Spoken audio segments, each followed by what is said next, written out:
Extra class কত সময় কতক্ষণ ধরে খেলতো? সকালে স্কুলে কটার সময় আইছো? 6:30 আইসিরা আইসিরা এক্সট্রা ক্লাস করছো? তিনটে হয়েছে? কেমনি তিনটে?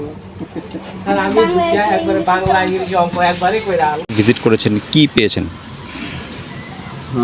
এখানে বিজয়নগর যে গ্রাম পঞ্চায়েত আছে মোহনপুর ব্লকের, এটাতে আজকে আমি দুটো অঙ্গনওয়াড়ি সেন্টার, দুটো এপি শপ আর একটা স্কুল, যেটা বিজয়নগর এসবি স্কুল ভিজিট করেছি। তো সেখানে কিছু ইরেগুলারিটিস পাওয়া গেছে। যেমন এখন বিজয়নগর এসবি স্কুলে আছি, একজন টিচার আমি দেখলাম যে উনি আনঅথরাইজড অ্যাবসেন্ট। তারপরে ওখানে মিড ডে মিল এবং স্যানিটেশন এবং ড্রিঙ্কিং ওয়াটার ফেসিলিটি প্রচণ্ড আনহাইজেনিক, যেটা স্টুডেন্টের হেলথের কম্প্রোমাইজ করে করা হচ্ছে। পাশাপাশি চালের যে ফিজিক্যাল স্টক আছে ওইটা, যে রেজিস্টারের স্টক আছে ওটার সাথে ম্যাচ করছে না। তো উনি দেখাচ্ছেন যে ওটা উনি এপি শপের সাথে অ্যাডজাস্ট করে ওইখান থেকে মাল আনছেন। আবার এটা তো অ্যাকসেপ্টেবল না। যেটাই আমি এখানে পেয়েছি সেটা আমি রিপোর্ট করব। অঙ্গনওয়াড়ি সেন্টারে যেরকম আমি ওয়ার্কারকে পাইনি, বলছেন উনি আগরতলা মিটিংয়ে গেছে, আবার এখানে স্টুডেন্টও একজন পেয়েছি। তো এই পুরো সিস্টেমটাকে ইমপ্রুভ করতে হবে।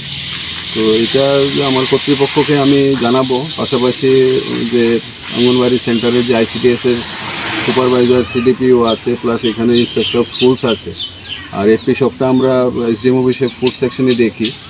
তো এই প্রত্যেকটা আধিকারিকের নজরে আনবো এবং আমাদের কাছে যে যতটুকু এম্পাওয়ার আছে আমরা অ্যাকর্ডিংলি এপি শপকে শোকজও করবো, যারা ডিলার আছে, যে কেন তারা নির্দিষ্ট টাইমে এপি শপ খোলা রাখেনি, বন্ধ রেখেছে। এবং কারণ বন্ধ রাখার ফলে এখানে যারা গ্রাহক আছে তাদের হয়রানি হচ্ছে। নির্দিষ্ট টাইম আছে খোলার এবং বন্ধ হওয়ারও নির্দিষ্ট টাইম আছে। তো প্রশাসনিক লেভেলে মানে মোহনপুর সাব ডিভিশনে এই ধরনের ইন্সপেকশন, সারপ্রাইজ ইন্সপেকশন রেগুলার চলবে। উদ্দেশ্য একটাই, যে পাবলিক সার্ভিস ডেলিভারি ইনস্টিটিউশন যতগুলি আছে, সেটা এসপি শপ হোক, অঙ্গনওয়াড়ি সেন্টার হোক, স্কুল হোক, আর পেট্রোল পাম্পই হোক, যাই হোক, যেখান থেকে পাবলিকটা সার্ভিস পাচ্ছে, ওই ডেলিভারিগুলি যেন যথাসময়ে সঠিকভাবে দেওয়া হচ্ছে, এখানে যেন কোনো ইরেগুলারিটিস না হয়, সেটাকে তদারকি করে স্ট্রিমলাইন করার উদ্দেশ্যই হচ্ছে এই ইন্সপেকশন। এটার দিকে চিনি আসবে, প্রথম দিকে আটা আসবে মাঝামাঝি সময়, এই ব্যাপারগুলো ফিক্স করতে হয়। এটা কতটা বৈধতা রয়েছে তার, এই ধরনের যুক্তির? এটা ডিপেন্ড করে অ্যাকচুয়ালি সেই কমোডিটিসগুলি আমরা যে পাই সেটার উপরে। সবসময় একই সাথে সবগুলি কমোডিটিস পাওয়া যায় না। কোনো সময় কোনো কমোডিটিসের সারপ্লাস থাকে, সেগুলি আমরা ইমিডিয়েটলি দিয়ে ইস্যু করে দিই। কিন্তু কিছু কিছু কমোডিটিস আছে যেগুলি ইন্টারমিডিয়েন্টলি আসে, তো যেটা যখন আসে তখন আমরা ডিও ইস্যু করি।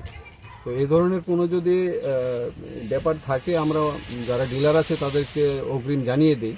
হ্যাঁ, বাকিটা ডিপেন্ড করে যারা কেরিং কন্ট্রাক্টর আছে, যারা নাকি ট্রান্সপোর্টেশন করে কমোডিটিসগুলো বিভিন্ন এপি শপে পৌঁছে দেয়, তো তাদের সাথে গত সপ্তাহে মিটিং হয়।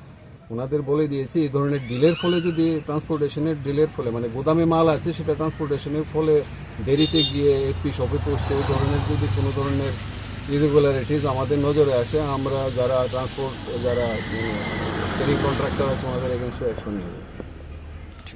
বহিরাজ্যের প্রখ্যাত চিকিৎসকদের পরামর্শ, সাথে গুণগত মানের অত্যাধুনিক প্রযুক্তি ও যন্ত্রের মাধ্যমে সব ধরনের পরীক্ষা নিরীক্ষার ব্যবস্থা। সুরক্ষা ডায়াগনস্টিক সেন্টার। হায়দ্রাবাদের যশোদা হাসপাতাল থেকে আসছেন গ্যাস অ্যাসিডিটি জনিত সমস্যার চিকিৎসক ডক্টর বরুণ আড্ডাগারলা। কিডনিজনিত রোগের চিকিৎসক ডক্টর জি সুধাকর। নার্ভের সমস্যা সমাধানে আছেন ডক্টর এস সন্দীপ কুমার। কলকাতা থেকে আসছেন শ্বাসকষ্ট এবং ফুসফুসজনিত রোগের চিকিৎসক ডক্টর সোমনাথ সিনহা রায়। চর্মরোগ বিশেষজ্ঞ চিকিৎসক ডক্টর অনুষ্কা মজুমদার। স্ত্রী ও প্রসূতি রোগের উৎকর্ষ চিকিৎসক ডক্টর মোহিত জৈন। যে কোনো শারীরিক সমস্যার ওয়ান স্টপ সলিউশন। সুরক্ষা ডায়াগনস্টিক সেন্টার, বিশালগড় মহকুমা হাসপাতাল সংলগ্ন। যোগাযোগ করুন স্ক্রিনে দেওয়া নম্বরে।